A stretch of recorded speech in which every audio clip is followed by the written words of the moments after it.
ായിട്ടുള്ള പശ്ചാത്തലങ്ങളിലൂടെ സഞ്ചരിക്കുമ്പോൾ അവിടെ നന്മതിന്മകളുടെ ഏറ്റുമുട്ടലുകൾ നമുക്ക് കാണുവാൻ സാധിക്കുന്നു. അവിടെ മതമോ ജാതിയോ കക്ഷിയോ വിഭാഗങ്ങളോ ഒന്നുമല്ല, നന്മയും തിന്മയും തമ്മിൽ ഏറ്റുമുട്ടുമ്പോൾ അത് മനുഷ്യത്വത്തെയാണ് ബാധിക്കുന്നത്, മനുഷ്യ സമൂഹത്തെയാണ് അത് ദോഷകരമായി ബാധിക്കുന്നത്. മനുഷ്യ സമൂഹത്തിൻ്റെ ആരോഗ്യകരമായിട്ടുള്ള മുന്നേറ്റം അതിനെ ഇല്ലാതാക്കുക എന്നുള്ളതാണല്ലോ തിന്മയുടെ വ്യാപനം നിർവഹിക്കുന്നത്. മനുഷ്യ സമൂഹത്തിൻ്റെ ജീവിതത്തിൽ അവിടെ മനുഷ്യൻ്റെ ആരോഗ്യപരമായിട്ടുള്ള പ്രശ്നങ്ങൾ അത് നമുക്ക് കാത്തു സൂക്ഷിക്കേണ്ടതുണ്ട്. സാമൂഹ്യപരമായിട്ടുള്ള കൂട്ടായ്മ നമുക്ക് കാത്തു സൂക്ഷിക്കേണ്ടതുണ്ട്. കുടുംബ ബന്ധങ്ങളുടെ ആ ബന്ധങ്ങളുടെ ഊഷ്മളത നമുക്ക് കാത്തു സൂക്ഷിക്കേണ്ടതുണ്ട്. എന്നതുപോലെ തന്നെ വീടുകളിലെ അകത്തളങ്ങളിൽ നമുക്ക് നന്മയെ പുനഃസ്ഥാപിക്കേണ്ടതുണ്ട്. ഇതൊക്കെ തന്നെ സാമൂഹ്യ നന്മകളുടെ ഭാഗമാണ്. അതിനെ നിരാകരിക്കുന്നു അല്ലെങ്കിൽ അതിനെ നിഷേധിക്കുന്നു സമൂഹത്തിൽ പടർന്നു പിടിക്കുന്ന ലഹരിയുടെ അതിപ്രസരം എന്നുള്ളത്. ലഹരിയും എന്നതുപോലെ മദ്യപാനവും ഇതൊക്കെ തന്നെ സമൂഹം എതിർക്കുന്ന കാര്യമാണ്, മതങ്ങൾ എതിർക്കുന്ന കാര്യമാണ്, സാമൂഹ്യ പരിഷ്കർത്താക്കൾ എതിർക്കുന്ന കാര്യമാണ്. ഇന്ത്യയിൽ തന്നെ ഗാന്ധിജി മദ്യവർജനത്തിന് വേണ്ടി, മദ്യനിരോധനത്തിന് വേണ്ടി വാദിക്കുന്ന മഹാനായ രാഷ്ട്രപിതാവാണ്. അതുപോലെ തന്നെ കേരളത്തിലേക്ക് വരുമ്പോൾ ശ്രീനാരായണ ഗുരു മദ്യത്തിൻ്റെയും അതുപോലെ തന്നെ ലഹരികളുടെയും മയക്കുമരുന്നിൻ്റെയും ദോഷങ്ങളെക്കുറിച്ച്, വിപത്തിനെക്കുറിച്ച്, അതുണ്ടാക്കാവുന്ന പ്രത്യാഘാതങ്ങളെക്കുറിച്ച് നമുക്ക് മുന്നറിയിപ്പ് നൽകിയിട്ടുള്ളതാണ്. അതുപോലെ തന്നെ ലോകത്തിലെ മതങ്ങൾ, ഇസ്ലാം മതമായാലും മറ്റു മതങ്ങളായാലും അവയെല്ലാം, പ്രത്യേകിച്ച് ഇസ്ലാം പരിശുദ്ധ പ്രവാചകർ സല്ലല്ലാഹു അലൈഹി വസല്ലം, അതുപോലെ തന്നെ പരിശുദ്ധ ഖുർആൻ, ഇവയൊക്കെ തന്നെ മനുഷ്യ മനസ്സിനെ മലീമസമാക്കുന്ന, മനുഷ്യ ബുദ്ധിയെ മരവിപ്പിക്കുന്ന മദ്യത്തിൻ്റെയും ലഹരികളുടെയും ഒക്കെ വിപത്തിനെക്കുറിച്ച് നമ്മളോട് വളരെ ആഴത്തിൽ തന്നെ പറയുന്നതാണ്. ഇന്നിപ്പോൾ സമൂഹം ഉറ്റുനോക്കുന്നത് അടുത്ത കാലത്തായി, പ്രത്യേകിച്ച് നമ്മുടെ കേരളം ഒരു സാംസ്കാരിക തലസ്ഥാനമാണല്ലോ. ഇന്ത്യക്ക് തന്നെ പലപ്പോഴും സാംസ്കാരികമായി ഉന്നത നിലവാരം പുലർത്തുന്ന ഒരു ജീവിതം കാഴ്ചവെക്കുന്ന ഒരു സംസ്ഥാനമാണ് കേരളം എന്നാണ് പൊതുവെ അങ്ങനെയുള്ളൊരു കണക്ക്. നമുക്ക് സാക്ഷരതയുണ്ട്, നമുക്ക് വിദ്യാഭ്യാസമുണ്ട്, നമുക്കിവിടെ നവോത്ഥാനങ്ങളുണ്ട്. ഇങ്ങനെ കേരളീയരുണ്ട്. കേരളത്തെ പൊതുവെ ലോക സമൂഹം തന്നെ വളരെ ബഹുമാനത്തോടെയാണ് കാണുന്നത്. ഇന്ത്യയിലെ മറ്റു സംസ്ഥാനങ്ങളിൽ നമ്മൾ പോകുമ്പോൾ അവിടെ നമ്മൾ കേരളത്തിൽ നിന്ന് ഉള്ളവരാണെന്ന് പറയുമ്പോൾ അവരൊരു ആദരവോടെയാണ് നമ്മൾ കാണുന്നത്. മറ്റ് ലോകരാജ്യങ്ങളിൽ പോകുമ്പോൾ നിങ്ങൾ ഇന്ത്യക്കാരാണ് എന്ന് നമ്മൾ പറഞ്ഞപ്പോൾ നമ്മൾ ഇന്ത്യക്കാരാണ്, ഇന്ത്യയിൽ എവിടെ നമ്മൾ കേരളീയരാണ്, ഫ്രം കേരള എന്നൊക്കെ പറയുമ്പോൾ കേരളീയരെ കുറിച്ച് വളരെ ബഹുമാനത്തോടെ സംസാരിക്കുന്ന മറ്റ് രാജ്യക്കാരെയും നമുക്ക് കാണുവാൻ സാധിക്കും. ഈ കണക്കുകൂട്ടലുകളെല്ലാം പിഴപ്പിക്കുന്ന തരത്തിലുള്ള സാമൂഹ്യമായ അധപതനമാണ് ഇപ്പൊ കുറച്ചു കാലമായിട്ട് ഇവിടെ നമുക്ക് കാണുവാൻ കഴിയുന്നത്, നമുക്ക് കാണേണ്ടി വരും. ഈ അധപതനം എന്തുകൊണ്ടുണ്ടായി എന്നുള്ളതിന്റെ ചർച്ചയല്ല ഇവിടെ ആവശ്യമായിട്ടുള്ളത്. ഇതിൽ നിന്ന് നമുക്ക് എങ്ങനെ മോചനം നേടാം എന്നതാണ് ഇനി നമ്മൾ തീരുമാനിക്കേണ്ടത്. അതിനുവേണ്ടിയാണ് നമ്മൾ ശബ്ദം ഉയർത്തുന്നത്. ഇവിടെ ഈ പാതിരാത്രിയിൽ നിങ്ങൾ വന്നു, ഉറക്കം വിളച്ചുകൊണ്ട് നിങ്ങൾ വന്നു. നേരത്തെ നമ്മളിവിടെ സൂചിപ്പിച്ചതുപോലെ ഉറങ്ങിക്കിടക്കുന്ന സമൂഹത്തെ ഉണർത്തുക എന്നുള്ളതല്ല, അത് നമുക്ക് എളുപ്പമാണ്. ഉറങ്ങിക്കിടക്കുന്നവരെ ഉണർത്താൻ എളുപ്പമാണ്. പക്ഷേ ഉറക്കം നടിക്കുന്നവരെ, അവരെയാണ് നമുക്ക് ബോധത്തിലേക്ക് തിരിച്ചു കൊണ്ടുവരേണ്ടത്. സമൂഹം ഉറക്കം നടിക്കുന്നു. മദ്യപാനം വ്യാപകമാകുമ്പോൾ, ലഹരിയുടെയും മയക്കുമരുന്നിന്റെയും ഉപഭോഗങ്ങൾ വർദ്ധിക്കുമ്പോൾ സമൂഹം ഉറക്കം നടിക്കുന്നു. അധികാരികൾ ഉറക്കം നടിക്കുന്നു. ഇതിനെ തടഞ്ഞു നിർത്താൻ ബാധ്യതയുള്ള ഭരണകൂടങ്ങൾ അവരും ഉറക്കം നടിക്കുകയാണ്. അവരെയാണ് നമുക്ക് ബോധത്തിലേക്ക് തിരിച്ചു കൊണ്ടുവരേണ്ടത്. ഇവിടെ നമ്മളിപ്പോ മുദ്രാവാക്യങ്ങൾ ഉയർത്തുമ്പോൾ ആ ശബ്ദം അത് മുഖരിതമാകുന്നുണ്ട്. ശ്രദ്ധിക്കേണ്ടവർക്ക് അത് ശ്രദ്ധിക്കുവാൻ സാധിക്കും എന്നുള്ളത് തന്നെയാണ്. ഇളം തലമുറയെ ബാധിച്ചിട്ടുള്ള ഈ ഒരു വലിയ ദുര്യോഗം ഇപ്പോഴാണല്ലോ നമ്മൾ കണ്ണു തുറക്കുന്നത്. കുറെ കാലമായിട്ട് തുടർന്നുകൊണ്ടിരിക്കുന്നു. പക്ഷേ ഇത് താഴെത്തട്ടിലെത്തി. നിഷ്കളങ്കമായ പിഞ്ചു ബാല്യങ്ങളെപ്പോലും എത്രമാത്രം ഇത് വിഷലിപ്തമാണ്, ഭയാനകമാണ് എന്ന് നമ്മൾ തിരിച്ചറിയുന്നത്. സ്കൂൾ ക്യാമ്പസുകൾ ഇതിന്റെ വിപണന കേന്ദ്രമാകുന്നു എന്ന ഞെട്ടിക്കുന്ന വസ്തുതകൾ, കോളേജ് ക്യാമ്പസുകൾ, ഹോസ്റ്റൽ പരിസരങ്ങൾ ഇവയെല്ലാം ഇതിന്റെ വിപണന കേന്ദ്രമാകുന്നു എന്ന തിരിച്ചറിവ്, ഇതൊക്കെ തന്നെ സമൂഹത്തെ ഇന്ന് ഞെട്ടിക്കുകയാണ്. ഇത് ഞെട്ടിച്ചത് എപ്പോഴാണ് നമ്മൾ അറിയുന്നത്? ഇതിന്റെ പേരിൽ ഉണ്ടായ കൂട്ടക്കൊലകളാണ്. ഒരു 20-കാരന് കഴിഞ്ഞ ആഴ്ച ആണല്ലോ, 2 ആഴ്ച മുമ്പ് തന്റെ കുടുംബത്തിലെ 5 പേരെയാണ് നിഷ്കരണം അവനെ വെട്ടിക്കൊലപ്പെടുത്തിയത്. അഫാൻ എന്ന ആ കുട്ടി, ആ ചെറുപ്പക്കാരൻ, അവന്റെ കുടുംബത്തോട് സ്നേഹമുള്ളവനായിരുന്നു, കുടുംബങ്ങളെ നോക്കുന്നവനായിരുന്നു. പക്ഷേ ലഹരിയുടെ ഉപഭോഗം അവന്റെ മനസ്സിനെ മാറ്റി, അവന്റെ മസ്തിഷ്കത്തെ മാറ്റി, അവന്റെ ചിന്തകളെ മാറ്റി, അവന്റെ സിരകളെ അത് ഉന്മാദമാക്കി. മാത്രമല്ല അത് അക്രമാസക്തവുമാക്കി. മുമ്പൊക്കെ ലഹരി കൊണ്ട് ഉന്മാദം ഉണ്ടാകും എന്നാണല്ലോ നമ്മളൊക്കെ വിചാരിച്ചത്. ഇന്നിപ്പോ ലഹരി കൊണ്ട് ഉന്മാദമല്ല, ഉന്മാദത്തോടൊപ്പം അവരെ അക്രമകാരികളുമാക്കുന്നു, അക്രമാസക്തരുമാക്കുന്നു. ലഹരിയിലും മായം കലർത്തുന്നുണ്ടോ എന്നാണ് ഇപ്പൊ നമ്മൾ ചിന്തിക്കുന്നത്.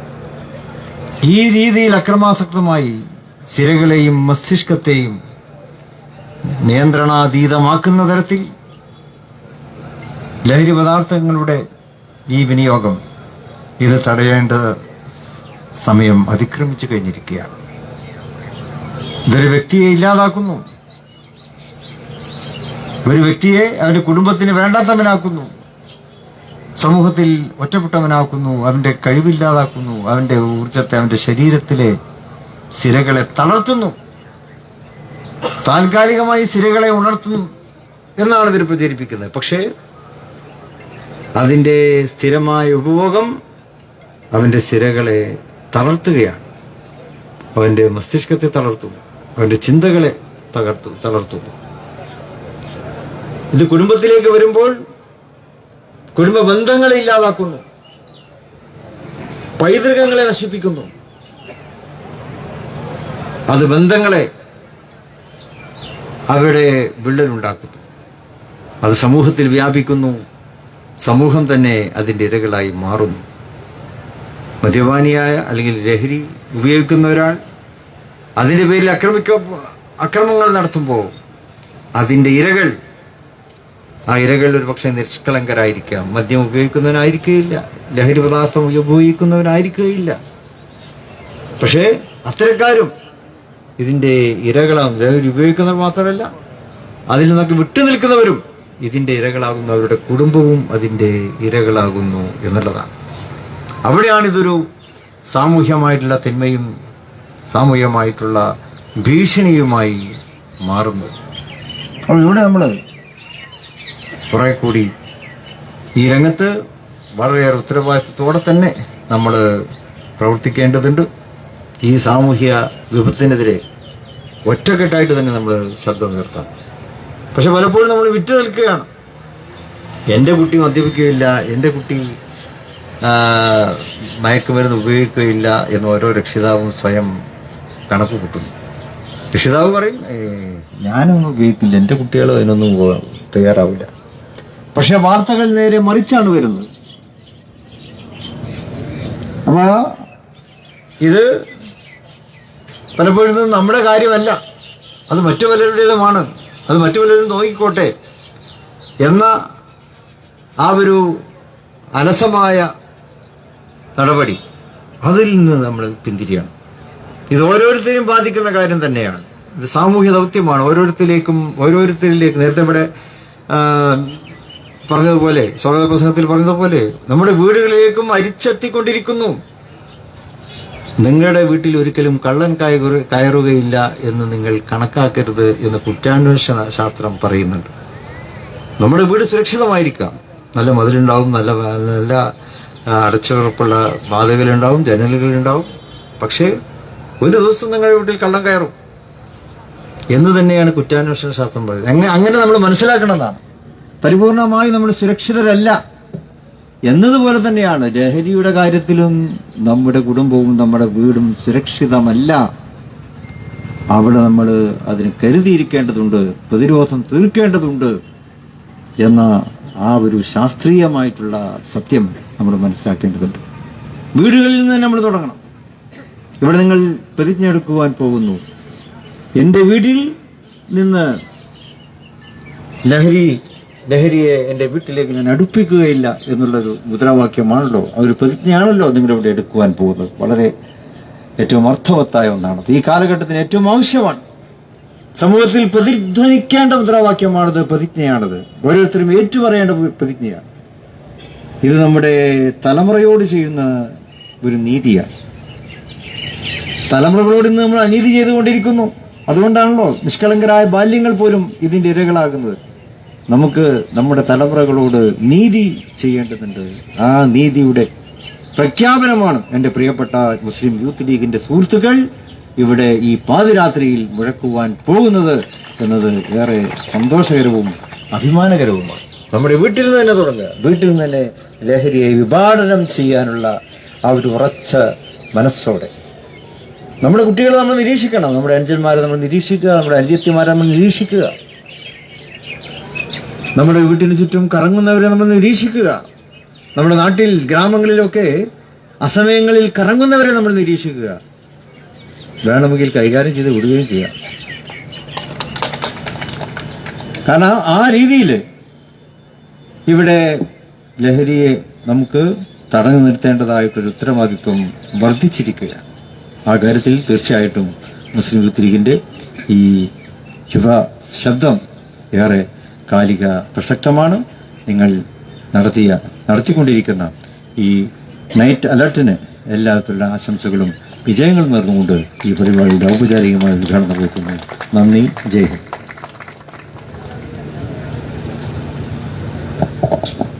ബഹുമാനായ പി കെ കുഞ്ഞാലിക്കുട്ടി സാഹിബാണ് നമ്മുടെ ഈ വേദിയിൽ മുഖ്യ പ്രഭാഷണം നിർവഹിക്കുന്നത്. നമ്മുടെ ഈ പരിപാടി അനൗൺസ് ചെയ്തപ്പോൾ കുഞ്ഞാലിക്കുട്ടി സാഹിബ് പരിപാടിയിൽ പങ്കെടുക്കുമെന്ന് പറഞ്ഞപ്പോൾ കുറേ ആളുകൾക്ക് അത്ഭുതമായിരുന്നു. കാര്യം നമ്മുടെ നേതാക്കന്മാരുടെ കൂട്ടത്തിൽ, നമ്മുടെ നേതാക്കന്മാരെന്നല്ല കേരള രാഷ്ട്രീയത്തിൽ ഒരുപാട് തിരക്കുള്ള നേതാക്കന്മാരുടെ കൂട്ടത്തിൽ വ്യക്തിപരമായ ആരോഗ്യ സംരക്ഷണത്തിൽ വളരെ ബദ്ധശ്രദ്ധനായ നേതാവാണ് കുഞ്ഞാലിക്കുട്ടി സാഹിബ്. അതൊരു വിട്ടുവീഴ്ച അദ്ദേഹം ചെയ്യാറില്ല. അദ്ദേഹത്തിനൊരു എന്താ പറയാ, ഒരു ജീവിത ചിട്ടയുണ്ട്. രാത്രി 10 മണിക്ക് ശേഷം അപൂർവം പരിപാടികൾ അദ്ദേഹം പങ്കെടുക്കാറുള്ളൂ, അത്ര അത്യാവശ്യം ഉണ്ടെങ്കിൽ. അപ്പൊ ഈ വിഷയത്തിന്റെ ഒരു പ്രാധാന്യമാണ് പ്രിയപ്പെട്ട ബഹുമാനായ തങ്ങളുടെ കൂടെ കുഞ്ഞാലിക്കുട്ടി സാഹിബിനെ നമ്മുടെ വേദിയിൽ എത്തിച്ചിട്ടുള്ളത്. അദ്ദേഹം മുഖ്യ പ്രഭാഷണം നിർവഹിക്കും. അതിനുവേണ്ടി അദ്ദേഹത്തെ സാദരം ക്ഷണിക്കും. എല്ലാവർക്കും അഭിവാദ്യങ്ങൾ. ആരോഗ്യ സംരക്ഷണം എന്ന് പറഞ്ഞപ്പോൾ കൈയടിച്ച യുവജനതയെ ഞാൻ അഭിവാദ്യം ചെയ്യുകയാണ്. ബഹുമാനപ്പെട്ട തങ്ങൾ ഉദ്ഘാടന പ്രസംഗത്തിൽ പറഞ്ഞതും അതുതന്നെയാണ്. യുവതയുടെ ആരോഗ്യവും മജ്ജയും മാംസവും മസ്തിഷ്കവും കവർന്നെടുക്കുന്ന ഈ വലിയ നാശം നമ്മുടെ സമൂഹത്തെ ഇന്ന് കാർന്നു തിന്നുകൊണ്ടിരിക്കുകയാണ്. ഒരുപാട് ഇഫ്താറുകൾ ബഹുമാനപ്പെട്ട തങ്ങൾ ഉദ്ഘാടനം ചെയ്ത് ഞങ്ങളെല്ലാം സംബന്ധിക്കുകയുണ്ടായി. കേരളത്തിലെ സാമൂഹ്യ സാംസ്കാരിക മത സംഘടനകളൊക്കെ സംബന്ധിക്കുന്ന ഇഫ്താർ സംഗമങ്ങൾ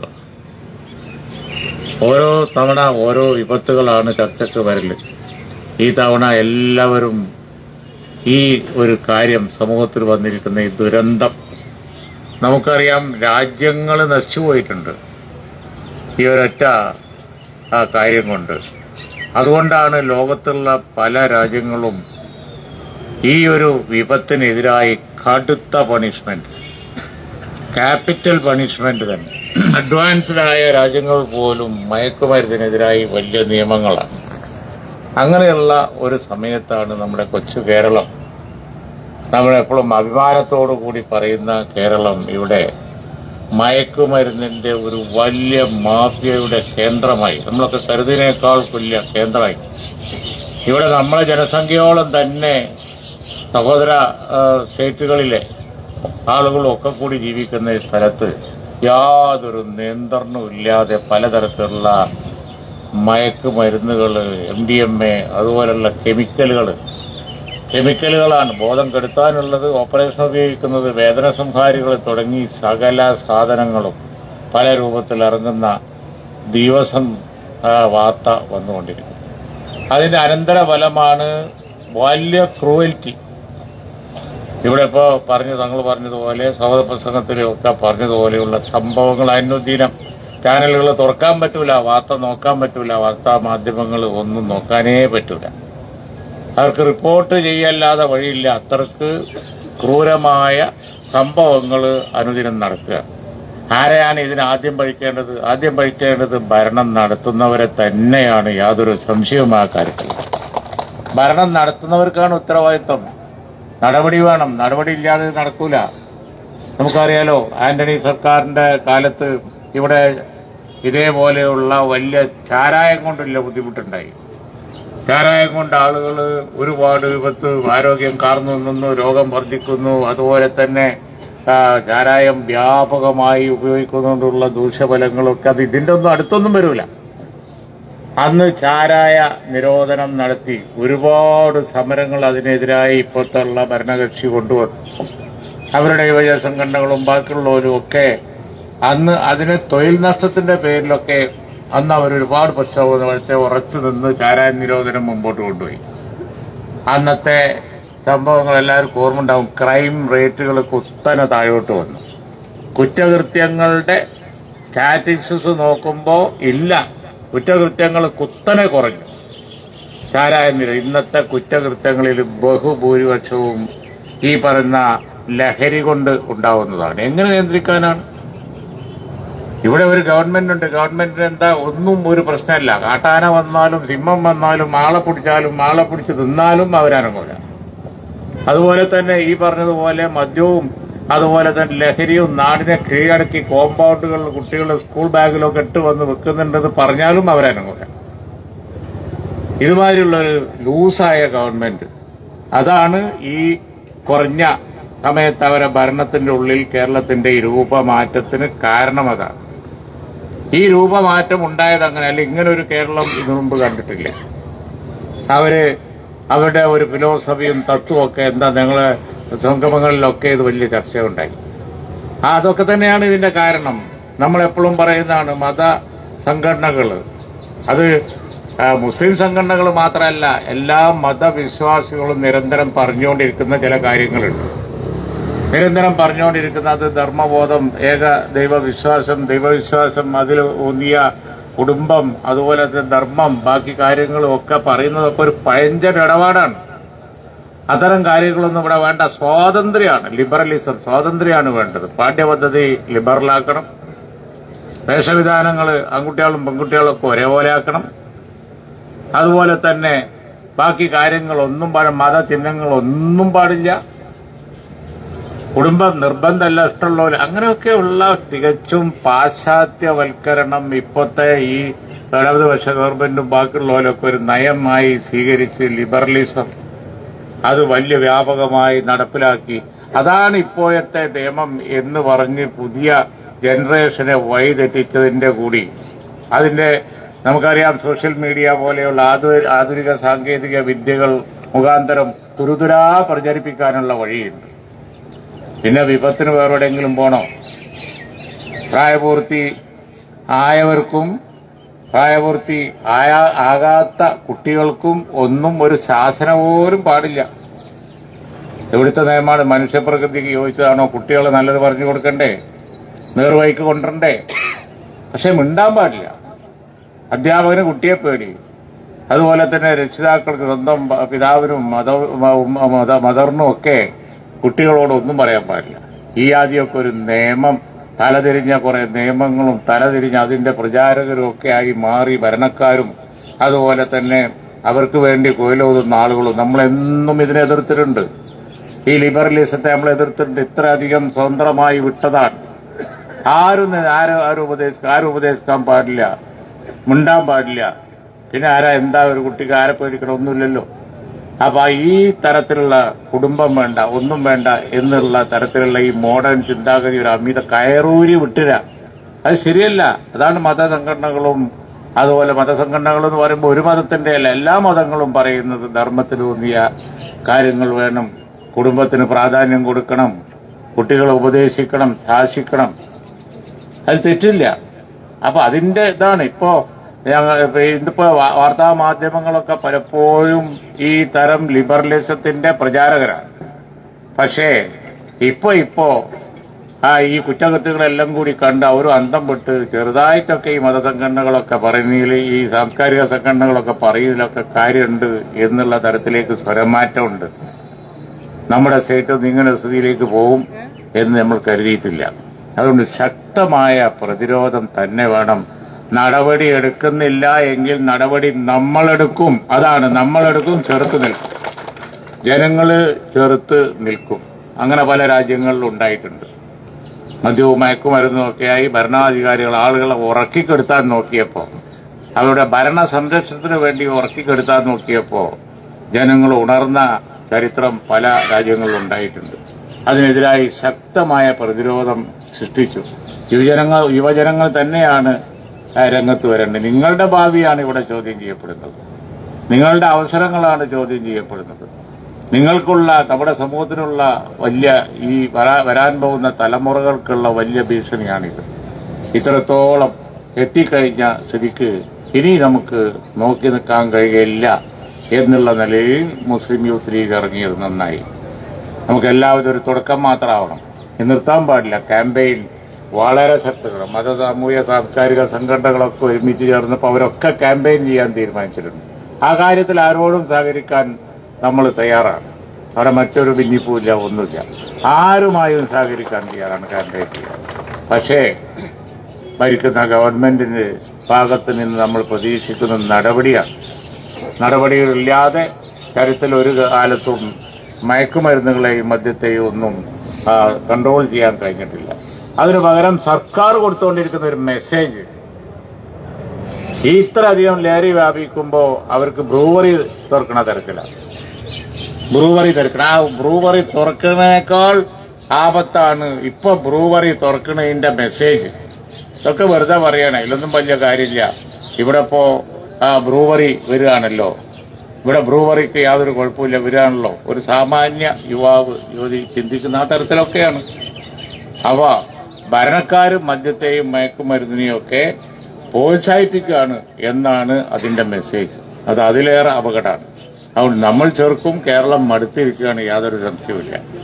ഒരു വശത്ത് വന്യമൃഗങ്ങളുടെ ശല്യം, മറുവശത്ത് കടല് ഊറ്റിയെടുക്കാനുള്ള കേന്ദ്ര ഗവൺമെന്റിന്റെയും അതിന് ആദ്യം ഒപ്പിട്ട് കൊടുത്ത കടൽ ഖനനത്തിന് വേണ്ടി ഒപ്പിട്ട് കൊടുത്ത കേരള ഗവൺമെന്റിന്റെയും ഒക്കെ കുറ്റകൃത്യ കടലോരങ്ങളിൽ അസമാധാനം, നാട്ടിൽ മുഴുവൻ ഈ തരത്തിലുള്ള കാര്യങ്ങൾ ഒരു അനങ്ങാപ്പാറ നയമെടുത്ത് മറ്റുള്ളവരെ ഡിവൈഡ് ചെയ്ത് അതിൽ നിന്ന് രാഷ്ട്രീയ മുതലെടുപ്പ് നടത്തി കേന്ദ്രവും ഒരുപോലെ കേരളവും ഒരുപോലെ സമുദായങ്ങളെ ഭിന്നിപ്പിച്ചാൽ അതിൽ നിന്ന് വോട്ട് വാങ്ങി ഇരിക്കാം, അവിടെ നല്ലതൊന്നും ചെയ്യേണ്ടതില്ല എന്ന ചിന്താഗതി ഇവരൊക്കെ പിടികൂടിയിരിക്കുന്നു. അതാണ് ഇവിടെ സംഭവിക്കുന്നത്.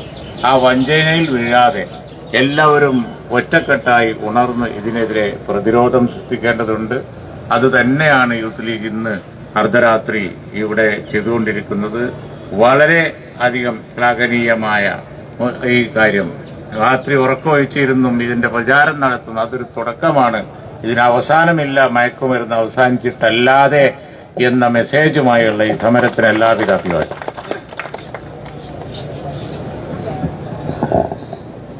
അസ്സലാമു അലൈക്കും. ബഹുമാനനായ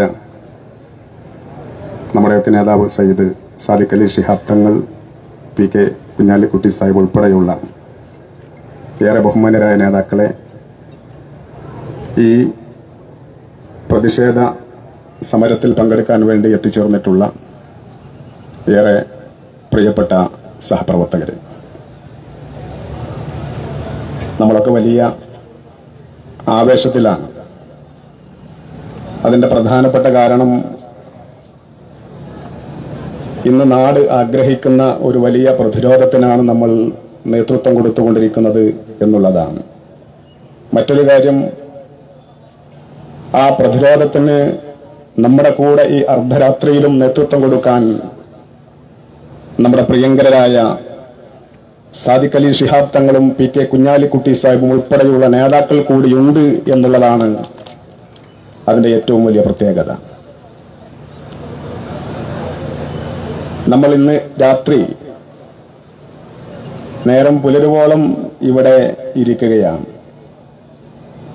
ഇവിടെ മാത്രമല്ല, കേരളത്തിൽ അങ്ങോളം ഇങ്ങോളം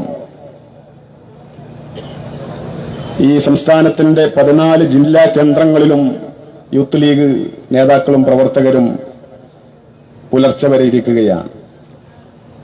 ഇപ്പോൾ പ്രിയപ്പെട്ട മുനവർ അലി ശിഹാബ് തങ്ങൾ വിളിച്ചിരുന്നു. അദ്ദേഹം കോഴിക്കോടാണ് പങ്കെടുക്കുന്നത്. പ്രിയപ്പെട്ട തങ്ങൾ പറഞ്ഞത്, കോഴിക്കോട്ടെ പരിപാടിയിൽ പങ്കെടുത്ത് കഴിയുമെങ്കിൽ മലപ്പുറത്തും പങ്കെടുക്കാൻ ശ്രമിക്കാം എന്ന് അദ്ദേഹം പറയുകയുണ്ടായി. ഒരു രാഷ്ട്രീയ പാർട്ടിയും അതിന്റെ യുവജന പ്രസ്ഥാനവും എത്രമേൽ പ്രാധാന്യത്തോടുകൂടിയാണ് ഈ വിഷയത്തെ കാണുന്നത് എന്ന് ഇതിൽ നിന്ന് വ്യക്തമാണ്. 2 കാര്യമാണ് നമ്മൾ ഇന്നത്തെ ഈ നൈറ്റ് അലർട്ടിലൂടെ ഉദ്ദേശിക്കുന്നത്. ഒന്ന്, നമ്മുടെ സാമൂഹ്യ ഘടനയെ തന്നെ വലിയ തോതിൽ അപായപ്പെടുത്തുന്ന ലഹരി വ്യാപനത്തിനെതിരെ സമൂഹ മനസ്സാക്ഷിയെ ഉണർത്തുക എന്നുള്ളതാണ്. മറ്റൊന്ന്, ഇത്രമേൽ ഭയാനകരമായ സാഹചര്യമുണ്ടായിട്ടും അതിനെതിരെ ക്രിയാത്മകമായ ഒരു നടപടിയും സ്വീകരിക്കാതെ ഉറക്കം നടിക്കുന്ന ഭരണകൂടത്തെ ഉണർത്തുക എന്നുള്ള ലക്ഷ്യമാണ്. നമ്മൾ കേവലം ഒരു ലഹരി വിരുദ്ധ സമരം അല്ലെങ്കിൽ ലഹരി വിരുദ്ധ പരിപാടി എന്ന് പറഞ്ഞുകൊണ്ട്